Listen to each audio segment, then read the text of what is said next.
Welcome to Stratnewsglobal. I'm Ramananda Sengupta. Our very, very special guest today is Dr. Michael Fullilove, Executive Director of the Lowy Institute in Australia. Thank you so much for joining us My today. pleasure. And I was listening to your talk earlier at this Raisina session. You made this rather incredible suggestion that the UNSC should be sort of decided on the basis of ICC rankings. Right. I know you were joking. At least I hope you were, but seriously, Yeah. what would you think is the best way to start this reform process? Because it keeps getting stalled everywhere. Yeah. Well, first of all, yes, I was joking. Although it would be good for India and very good for Australia.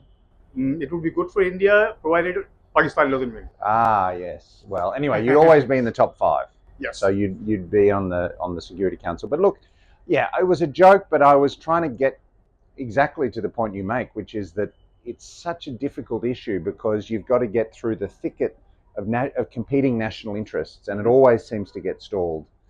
But we have to keep putting our shoulder to the wheel. We have to keep working at it because honestly, you come to Raisina Dialogue, you come to New Delhi, you come to India, you see the energy, the size, the scale, the economic development. It's bonkers that the United Kingdom and France both sit on the Security Council, but India doesn't, but Indonesia doesn't. It makes no sense. Mm-hmm. Australia has no pretensions or ambitions to be a permanent member of the Security Council, but any Security Council that is legitimate, for it to be legitimate, it needs to represent it needs to include the leading countries in the world, and obviously that now includes India. And what do you think is the main stumbling block for India getting in? Is it China vetoing it, or is it some other, the whole group saying no, we don't want to expand anymore? Well, there's two elements. One is that traditionally the regional rivals of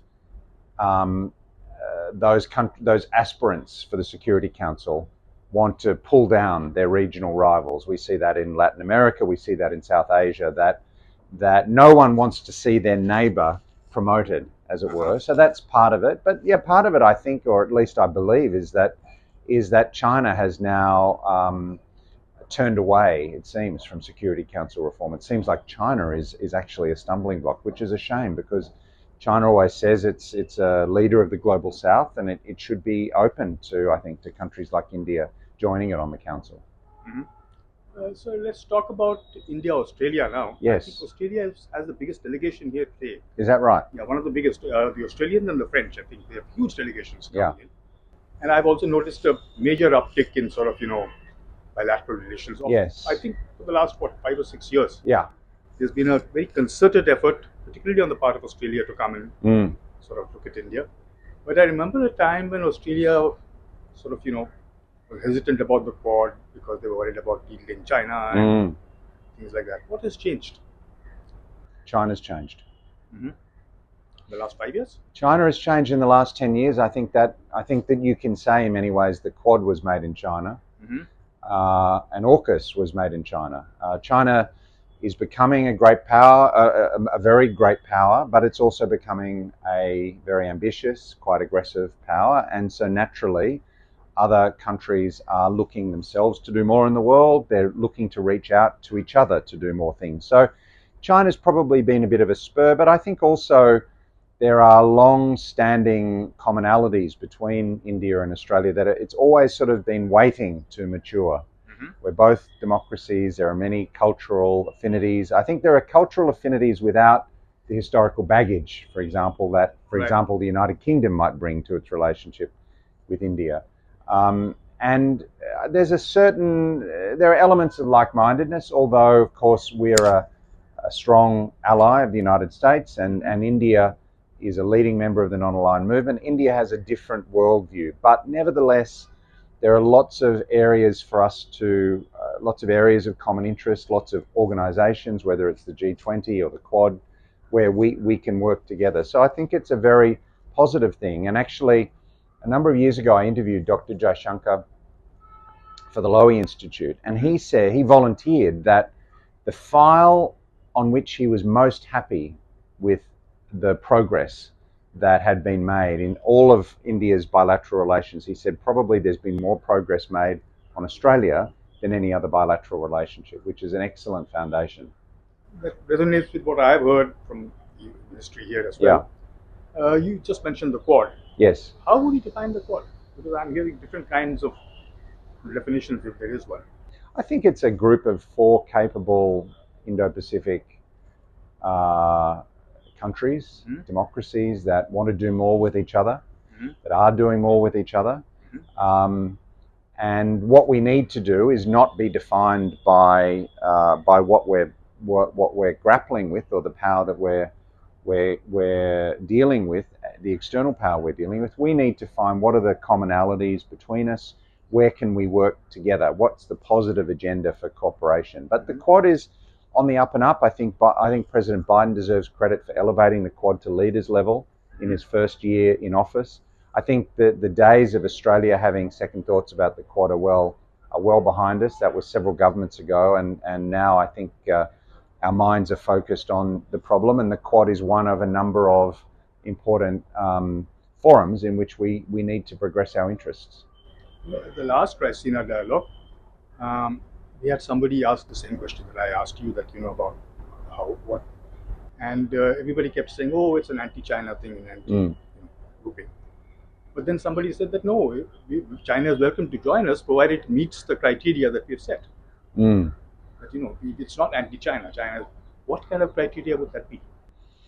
I find it hard to imagine circumstances in which China would join the Quad.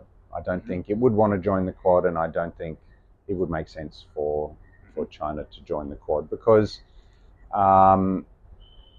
we're just very different. We're very different countries. There are many forums in which China operates. Of course, China has its own many of its own arrangements, the Shanghai Cooperation Organization, and many others that it is established, and the Quad is no different. I think each country has the right and the obligation, in fact, to find different groupings, different combinations of countries that make sense for different things. And so I think the challenge for the Quad is, okay, what's the really positive agenda for cooperation? I think bringing the leaders together every year will build a culture of cooperation. It will build, it will thicken the links between the strategic communities in each of the 4 Quad capitals. But we need to go further than that. We need to be more ambitious and think, okay, what are the more positive, what's the positive agenda the Quad can have? Would you also agree that it's a attempt to sort of show the rest of the world that there is another option besides China in terms of tie-ups and things like that? Yeah, I think so. I think there's a smorgasbord of arrangements out there. This to me is one of the more promising ones. It's never going to be an alliance. It's not a way of bringing India into the Western camp, because that will never happen. But it's a good forum in which for us to speak, to start to build friendships, to build deep relationships across different governments, between different, as I say, different officials, different strategic communities, think tanks as well. Over time, I think it has a lot of potential. Okay, I know you're in a hurry, and I know I told you 15 minutes, so let me end with the last question. What was your main takeaway from this Raisina Dialogue today? I think, to go back to the point I started with, just the energy of India. I referred to I said that Samir Saran, the head of ORF, had brought together a bazaar of international policy, and that's what it feels like. So many panels, so many different people. You really get the sense that India is looking for new friends. It's got a new, much more flexible foreign policy. It's looking for new ways of doing things. I think that's in India's interests, and I think it's in the world's interest, and it's certainly in Australia's interest. So I'm delighted to be here and look forward to many more Raisinas in the future. Okay. Thank you so much, sir. Thank you, sir. And I look forward to having you talk to us again sometime. I'd love to. Okay, all the best.